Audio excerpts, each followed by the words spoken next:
The man in the chair is Ernst Röhm. He is the chief of staff of the largest private army on Earth, 3 million stormtroopers, a force bigger than the German army itself. He is the man who, more than any other human being alive in this time, put Adolf Hitler in power. On the morning of the 1st of July, 1934, 2 SS men walk into a bear cell in Stadelheim prison in Munich. They don't say much. One of them lays a loaded pistol down on the table in front of the half-dressed Röhm. Then they leave, but leaving behind the message, "You have 10 minutes. Do it yourself." And the man who has just ordered him is Adolf Hitler himself, his comrade of the last 14 years. Röhm looks at the pistol, and he refuses to touch it. "If I am to be killed," he says, "let Adolf do it himself." Before he would invade Austria, before he would invade Czechoslovakia, he would invade his own friends. But to understand this killing, you have to understand the friendship. Ernst Röhm was there at the very beginning. He was a career soldier who had been shot through the face in the First World War. It was Röhm who, in those first Munich years, brought Hitler the backing of the army and the muscle of ex-soldiers willing to brawl with the communists and other opponents of the Nazis. It was Röhm who built and led the SA, the street-fighting force that protected Nazi meetings, broke up their rivals' meetings, and beat the path of Hitler's to power open with their fists. Hitler himself admitted that he could not have come to power without them.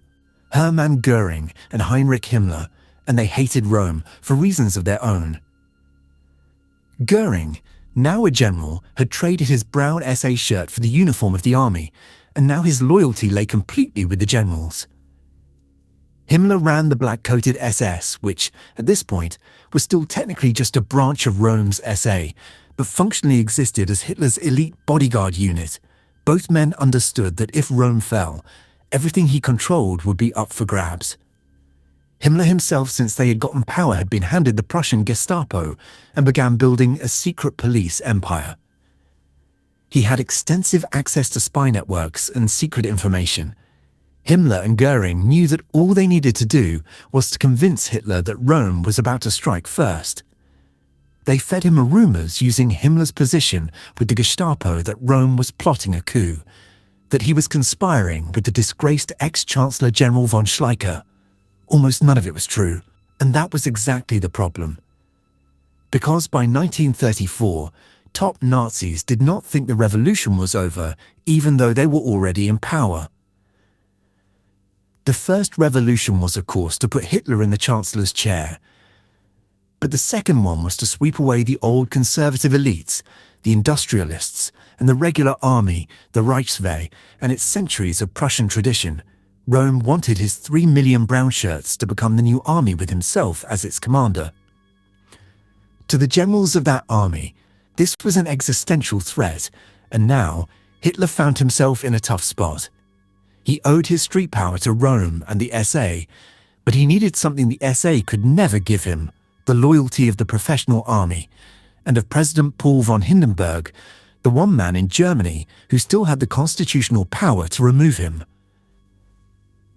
Through the spring of 1934, the pressure built toward the breaking point.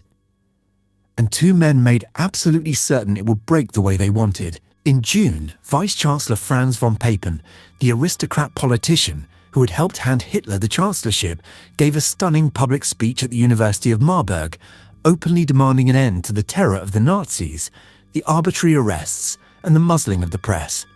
When Hitler flew to see the ailing Hindenburg on June 21st, he was met at the door by his own defense minister, General von Blomberg.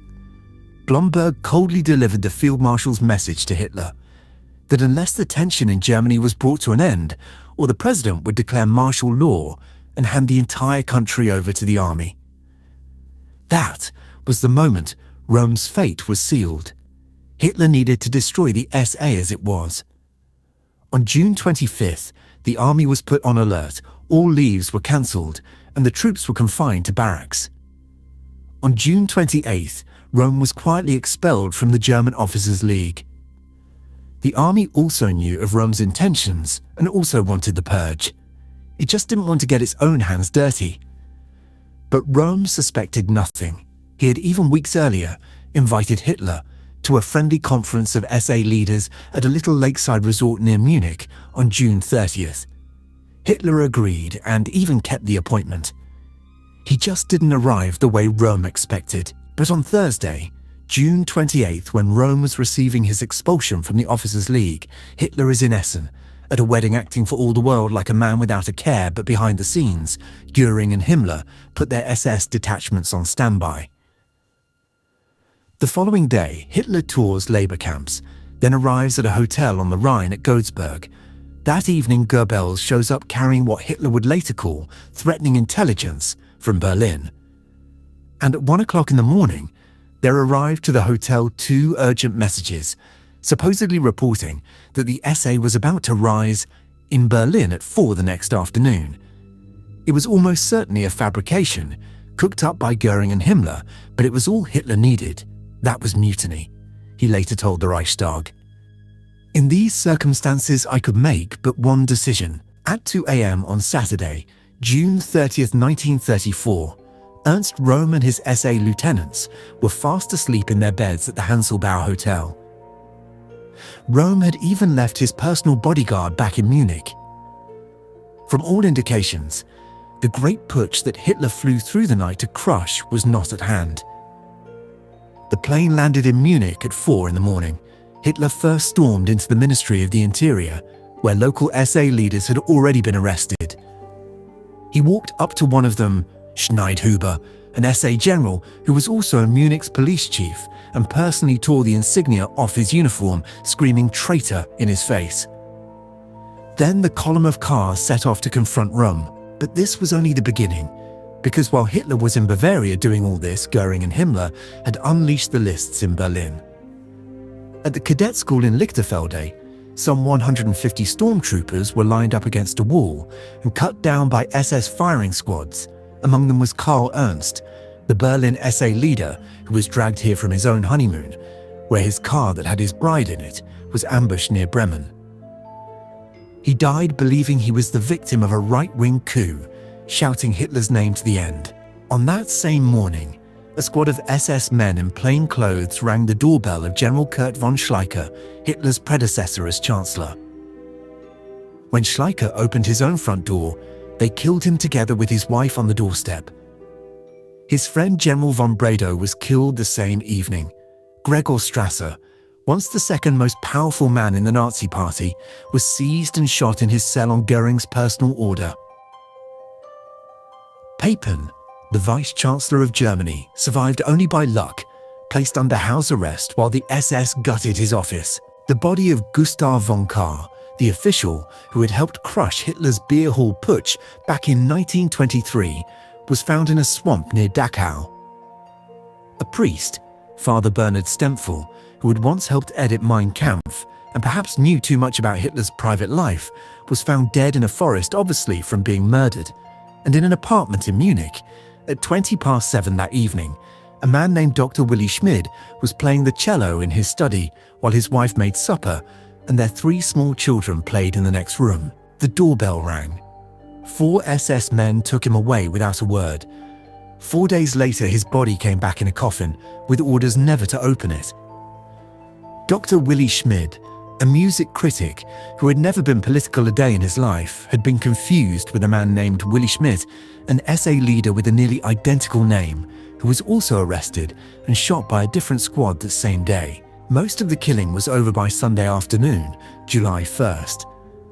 Adolf Hitler hosted a tea party in the garden of the Chancellery. The next day, President Hindenburg sent his official thanks, congratulating Hitler for his determined action and gallant personal intervention, which had nipped treason in the bud. The cabinet met and passed a law retroactively declaring the entire massacre legal, a lawful measure for the defense of the state. The army had no idea what they had just done to themselves. By joining hands with murder to be rid of a rival, the generals had conceded to the ultimate supremacy of Hitler's power. On July 13th, Hitler stood before the Reichstag and said it out loud. "In this hour I was responsible for the fate of the German people," he declared, "and thereby I became the supreme judge of the German people. The generals applauded, but the Night of the Long Knives did not just murder Ernst Röhm and his brownshirts, because it also killed the ability and resolve of an entire nation in one summer weekend to resist the Nazis, and that in the new Germany, there was no law but one man's will.